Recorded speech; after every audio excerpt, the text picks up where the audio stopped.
여러분, 오늘 본문까지 예수님께서 제자들에게 이 얼굴을 맞대고 눈을 마주치고 말씀하시고요. 내일부터 주일 본문까지 요한복음 17장을 살펴볼 텐데, 요한복음 17장은 최후의 만찬 그 모임을 갈무리하시면서 기도하시고 마무리하시는 그 기도의 내용을 사도 요한이 기록해 놓고 있어요. 그러니까 오늘 본문은 예수님께서 제자들에게 하신 사실상 마지막 말씀이죠. 25절부터 제가 쭉 주의하겠습니다. 이것을 비유로 너희에게 일렀거니와, 여기 비유 동그라미. 이 비유는 어떤 비유를 얘기합니까? 우리가 지난 주일날 살펴본 요한복음 15장 5절에 나는 포도나무요 너희는 가지다. 우리 아버지는 농부다.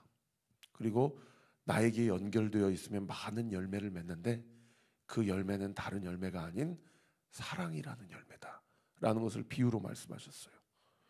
그리고 어제 본문 21절에 보시면 또 예수님이 어떤 비유를 말씀하셨습니까?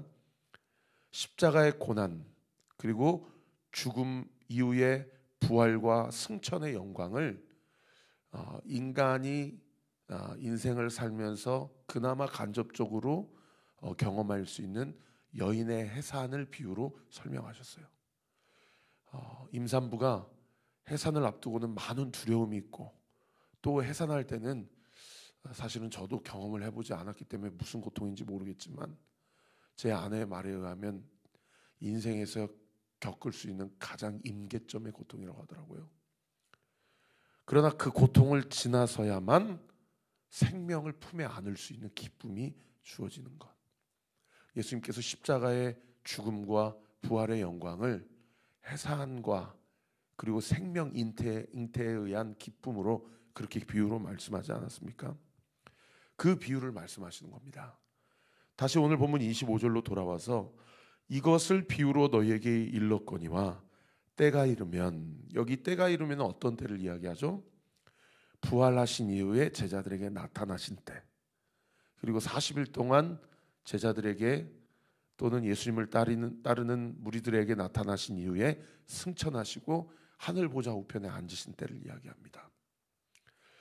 때가 이르면 다시는 비유로 너희에게 이르지 않고 아버지에 대한 것을 밝히 이르리라. 26절 그날에는 25절에 때가 이르면이라고 말씀드렸던 그 때를 이야기합니다. 그날에 너희가 내 이름으로 구할 것이요 내가 너희를 위하여 아버지께 구하겠다 하는 말이 아니다. 이 부분 아마 잘 이해 안 되실 텐데 이런 얘기입니다. 그날이 되면 너희를 대신하여 내가 아버지께 구하지 않고 이제 너희가 직접 내 이름으로 아버지께 나아가게 될 것이다, 이런 얘기예요. 여러분, 그날은 오늘 이 하루도 이 하루를 얘기하고요, 이 시대를 얘기합니다. 할렐루야. 그래서 누구든지 예수의 이름을 믿는 자들은 그분의 이름으로 하나님 앞에 나아갈 수 있는 권세가 주어집니다. 우리가 공항에 입국하고 출국할 때 패스포트가 있잖아요. 이미그레이션 하잖아요. 내가 어떤 정부의 보호를 받는 사람인지, 내가 어느 국적에 소속된 시민권자인지를 드러낼 때에 그 나라가 그 사람을 보호하잖아요. 여러분, 예수님을 믿는 자들은 그 소속이 이 땅이 아니라 하늘에 속한 자들입니다. 할렐루야. 그리고 예수 그리스도의 이름으로 모든 영적인 세계와 이 피조 세계 가운데 프리패스할 수 있는 그런 권세와 권한이 주어지게 되고요, 이 모든 피조 세계를 주관하시고 창조하시고 다스리시는 하나님께 나아갈 수 있는 권세를 부여받게 된다는 거예요. 이게 얼마나 엄청난 특권입니까? 그죠? 제가 지난번에도 설교했지만 내가 남양주 시장 만나고 싶다고 만나주냐고요. 내가 대한민국 대통령, 내가 미국 대통령 만나고 싶다고 해서 만나주냐는 거예요. 그런데 하늘에 속한 사람들은 예수 그리스도라는 여권을 통해서 누구든지 이 모든 피존 세계의 창조자요, 주관자요, 통치자이신 하나님 앞에 나아갈 수 있는 권세가 주어졌다는 겁니다. 할렐루야. 그러니까 이제는 예수님이 우리를 위해 대신 구하시지 않으시고 우리가 예수의 이름으로 직접 하나님 앞에 나아갈 수 있다는 거죠. 27절, 이는 너희가 나를 사랑하고 또 내가 하나님께로부터 온 줄 믿었으므로 아버지께서 친히 너희를 사랑하십니다. 하나님이, 우리가 하나님 앞에 나올 때 하나님이 반겨주신대요. 그리고 안아주시고 사랑해 주신대요. 그 근거가 뭐예요? 두 가지인데, 첫 번째는 우리 안에 예수님을 사랑하는 마음이 있고, 두 번째는 예수님이 하나님으로부터 오셨다라는 것을 믿었을 때, 그것이 믿어질 때, 그것을 믿음으로 취할 때, 우리 하나님이 예수님의 이름으로 나오는 당신의 모든 백성을 거절하거나 외면하거나, 너 과거에 그런 죄 지었잖아, 너 지금도 이런 죄 짓고 있잖아, 이렇게 사람을 차별하거나 구분하지 않으시고 예수 그리스도의 이름으로 예수 그리스도를 사랑하고 그분이 하나님이심을 믿는 자들은 묻지도 않고 따지지도 않고 다 사랑으로 안으시고 품어주신다는 겁니다. 여러분, 오늘 새벽에도 자신의 연약함에 묶인 신앙생활을 뛰쳐나오십시오. 자신의 과거에 눌려있는 삶 가운데서 예수 이름으로 그 과거를 예수의 이름으로 대적하십시오. 우리를 참수하는 사탄을 예수의 이름으로 대적하십시오. 그리고 나를 묶고 있고 나를 짓누르려 하는 나의 연약함, 나의 죄, 사탄의 참소, 그리고 나를 둘러싸고 있는 모든 상황과 형편을 다 예수 그리스도 십자가 앞에 내려놓고 예수 그리스도를 사랑하고 예수 그리스도의 이름을 믿는 믿음을 가지고 오늘도 이 새벽에 주님 앞에 나아가서 당당하게 간구하고 기도하십시오. 그럴 때 그 기도는 지난번에 3번이나 예수님께서 말씀해 주시고 약속해 주셨던 것처럼 너희가 내 이름으로 구하면 내가 반드시 이루리라. 할렐루야. 이 말씀 취하고 하나님이 나에게 주신 특권을 온전히 사용하여 기도 응답에 놀라운 영적인 하나님의 기적과 표적을 경험하는 주의 영광을 누리는 저와 우리 모든 성도님들 되시기를 예수님의 이름으로 축원합니다. 그러고 나서 28절에 또 이렇게 얘기하십니다. 내가 아버지에게서 나와 세상에 왔고, 이 성육신을 얘기하죠. 그 다음 9절, 다시 세상을 떠나 아버지께로 가노라. 이것은 무엇을 얘기합니까? 부활과 승천을 얘기하죠. 그러니까 예수님의 사역은 이 3가지예요. 성육신 하셨고, 죽으셨고, 부활하셨고, 승천하셨다. 할렐루야. 그것이 빌립보서 2장 말씀에 기록되어 있지 않습니까? 너희 안에 이 마음을 품으라. 곧 그리스도 예수의 마음이니 그는 근본 하나님의 본체시나 하나님과 동등됨을 취할 것으로 여기지 아니하시고 오히려 자기를 낮추어 사람과 같이 되시고 사람의 모양으로 나타나사 자기를 낮추시고 죽기까지 복종하셨으니 곧 십자가에 죽으심이라. 이러므로 하나님께서 모든 이름 위에 뛰어난 이름을 예수님께 주셔서 하늘에 있는 것들과 땅에 있는 것들과 땅 아래에 있는 것들이 다 예수의 이름 앞에 무릎을 꿇게 하시고 예수 그리스도를 하나님을 아버지라 부르며 하나님 아버지께 영광을 돌리게 하셨느니라. 할렐루야. 예수님의 사역은 이 땅에 오셨고 죽으셨고 부활하셨고 승천하신 사역이에요. 이 사역을 3년 동안 제자들과 함께 보여주시고 이제 보일 것을 지금 마지막으로 이렇게 제자들에게 이야기하고 계신 것이죠. 그때 제자들이 예수님께 뭐라고 대답합니까? 29절 보세요. 제자들이 말하되 지금은 밝히 말씀하시고 아무 비유로도 하지 아니하시니. 그동안에는 다 예수님의 죽음과 부활과 승천을 비유로 말씀하셨는데 이제 마지막으로 제자들에게 페이스 투 페이스로 얘기하실 때는 그냥 아직 드러내놓고 얘기하셨죠. 그러니까 제자들이 뭐라고 얘기합니까? 30절에 우리가 지금에야 주께서 모든 것을 아시고 또 사람의 물음을 기다리시지 않는 줄 아나이다. 여기 사람의 물음을 기다리지 않는다. 다른 번역 성경에 따로 주님 앞에 여쭈어 볼 필요가 없게 주님께서 명확하게 말씀해 주셨다. 이렇게 번역하고 있어요. 그러니까 제자들이 뭐라고 얘기한 거예요? 지금에야 내가 이제 주님을 알았다. 주님의 사역에 대해서 이해했다. 그리고 그 다음 9절 보세요. 이로써 하나님께로부터 나오심을 우리가 믿사옵나이다. 할렐루야. 이제 알았고 믿습니다라는 거예요. 여러분, 우리가 이 두 가지를 함께 주 앞에서 고백해야 돼요. 어떤 성도님들은 알고 끝나요. 예수님의 십자가의 죽으심의 사건, 부활하시고 승천하신 사건, 역사적 사건이지, 그냥 알고 끝난다는 거예요. 그러나 어디까지 나아가야 돼요? 믿음으로 나아가야 돼요. 믿음으로 나아간다는 것은 암과 뭐가 다릅니까? 지금도 그분이 하나님 보좌 우편에 앉아 계셔서, 지금도 시퍼렇게 살아계셔서 나의 삶을 주관하시고, 그 예수의 영이신 성령이 내 삶 가운데 내주하시고 내 삶을 인도하시고 다스리시고 책임져 주신다라는 거예요. 할렐루야. 그러면 이때 이 제자들의 고백은 정말 삶을 동반한 진실한 고백입니까? 우리가 다 알잖아요. 주님, 이제야 알았습니다. 내가 믿사옵나이다.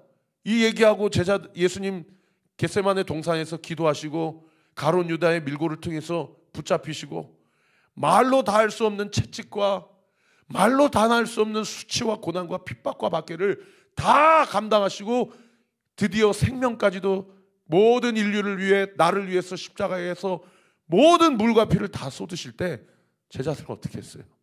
다 도망가고 뿔뿔이 흩어지고 주님 부인하고 배반했어요. 그러니까 그 다음 구절에 보세요. 31절에 예수께서 대답하시되 이제는 너희가 믿느냐? 보라, 너희가 다 각각 제 곳으로 흩어지고 나 혼자 둘 때가 오나니 벌써 왔도다. 무슨 얘기예요? 제자들의 믿음의 현주소를 짚어주는 거예요. 주님, 내가 이제야 알았습니다. 그리고 내가 믿었습니다. 그리고 막 새벽기도 드리면은 마음이 뜨거워져요. 하나님이 은혜 주셨어요. 성령 하나님 함께 하신다고 약속해 줬어요. 그게 막 믿어져요. 그런데 세상에 기도 시간 다 기도하고 기도의 자리를 떠나서 세상 가운데, 생업 가운데, 만나게 하시는 사람들 가운데 나아가면 어떻게 돼요? 언제 그랬냐는 듯이 다 우리의 믿음과 알면 다 흩어져 버리고, 그래, 기도한다고 해도 바뀌지 않는구나. 그래, 하나님 앞에 간구해도 여전히 상황은 변한 게 없구나. 그러니까 어떻게 돼요? 믿음과 고백 따로, 그리고 삶에서의 삶 따로, 이렇게 신앙생활하는 게 우리의 믿음의 현 주소라는 거예요. 그런데 감사한 건 뭐예요? 예수님이 이 말씀을 하실 때 제자들의 믿음의 현 주소를 짚어주시는 그 근거와 목적이 뭐예요? 너는 원래 그 모양 그 깜냥이야. 그러니까 네가 지금 그렇게 이제야 알았다, 이제 믿습니다라는 것은 거짓 고백이야. 이렇게 정지하려고 지금 예수님이 이렇게 현 주소를 진단해 주시는 겁니까? 아니에요. 그 다음 구절에 보세요. 그러나 32절 중반절 보세요. 내가 혼자 있는 것이 아니라 아버지께서 나와 함께 계시느니라. 할렐루야. 니네들 다 각각 뿔뿔이 흩어지고 나 혼자만 두게 될 텐데 그때도 나는 혼자가 아니라 아버지께서 나와 함께 계신다. 여러분, 이 얘기하신 이유가 뭡니까? 그때 아버지가 나와 함께 하실 뿐만 아니라 다 믿음 부인하고 말 따로 삶 따로 아무 변함이 없는 환경과 상황 가운데서 그 믿음의 미천을 다 드러내고 심지어 주님 부인하고 배반하고 떠나는 그 현장 가운데도 하나님이 나와 함께 하실 뿐만 아니라 너희와도 함께 하신다고 얘기하시는 거예요.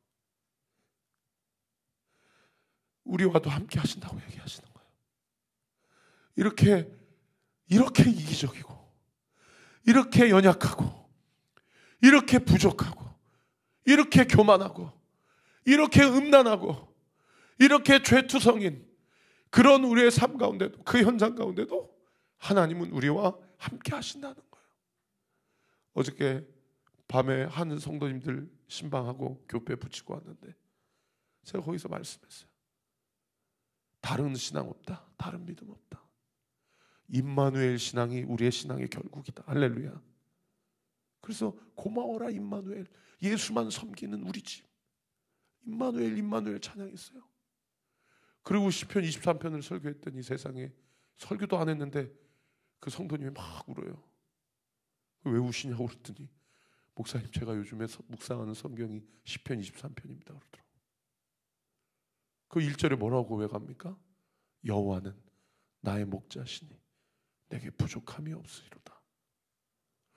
자기 삶을 보면 부족함이 너무 많은데, 그래서 나는 여호와가 내 목자가 안 되신 모양이다. 이렇게 자책이 되고 죄책감이 들고, 나는 아직도 이 모양 이 꼴이니 나는 아직도 멀은 모양이다. 내가 과연 주님의 자녀인가? 주님의 백성인가? 그래서 성경이 뭐라고 얘기해요? 네 안에 부족함이 없다고 얘기해요. 여러분, 그건 뭐가 진리예요?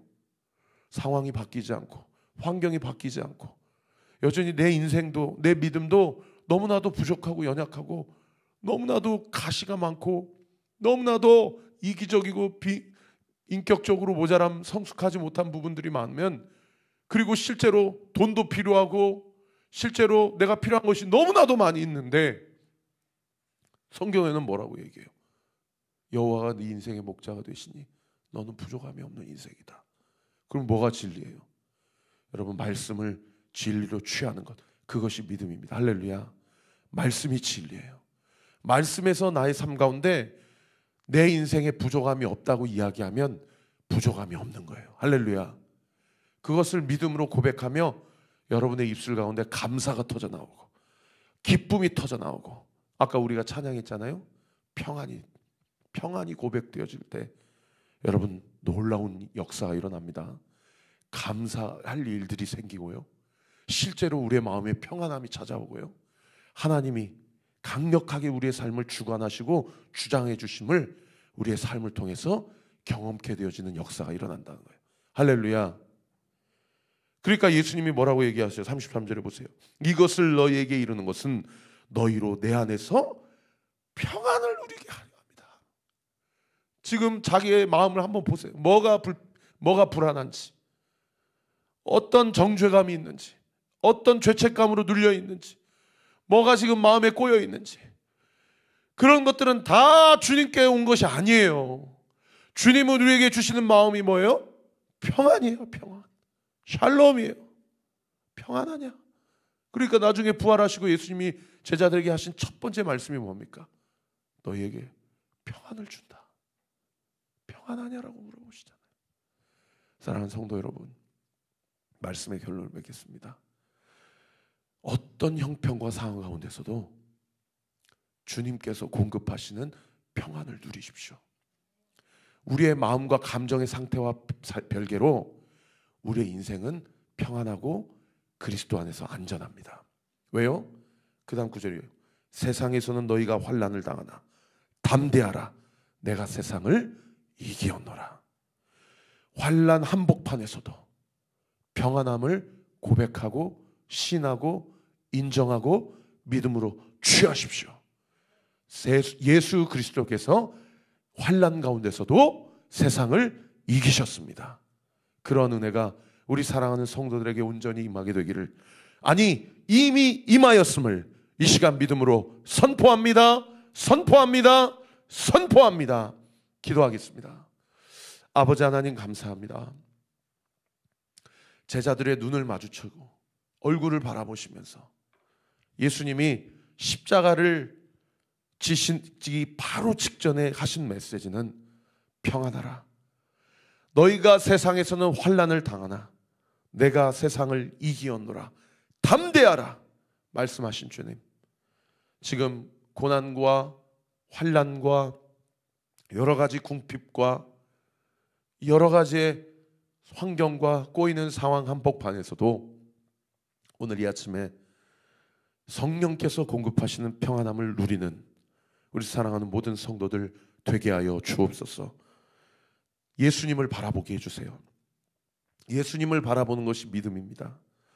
우리의 믿음의 고백의 그 순간은 그 믿음의 수준과 현주소가 그렇게 고백하고 오늘 하루 삶 또 주님을 배반하고 부인하는 삶 산다 할지라도 주님은 우리의 믿음을 진단하시는 이유가 정죄하거나 판단하기 위함이 아니요, 우리에게 평안 주시고 담대하게 하기 위함임을 기억하고 그리스도 함께 임마누엘, 주님이 나와 함께 하신다, 아버지께서 나와 함께 하신다, 그 믿음 가지고 십자가를 넉넉하게 감당하셨던 예수 그리스도의 은혜와 그 영적인 담대함이 이 시간 오늘 이 새벽에 예수 그리스도의 이름으로 하나님 앞에 나아가는 모든 천국의 시민권자들에게 이미 부어졌음을 이 시간 예수의 이름으로 선포합니다.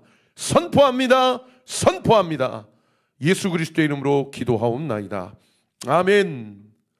지금은 우리 구주 예수 그리스도의 은혜와 하나님의 사랑과 성령 하나님의 위로 교통 충만하심이 주신 말씀 붙잡고 환난과 곤고와 박해와 두려움 한복판에서도 평안을 누리고 담대하여 세상을 이기신 예수 그리스도 붙잡고 온전히 승리하기로 결단하는 우리 사랑하는 온내교회 모든 성도들 머리머리 위에, 우리 교회를 위해 기도해 주시는 모든 기도의 동역자들 위에 지금으로부터 영원토록 함께 하시기를 간절히 축원하옵나이다.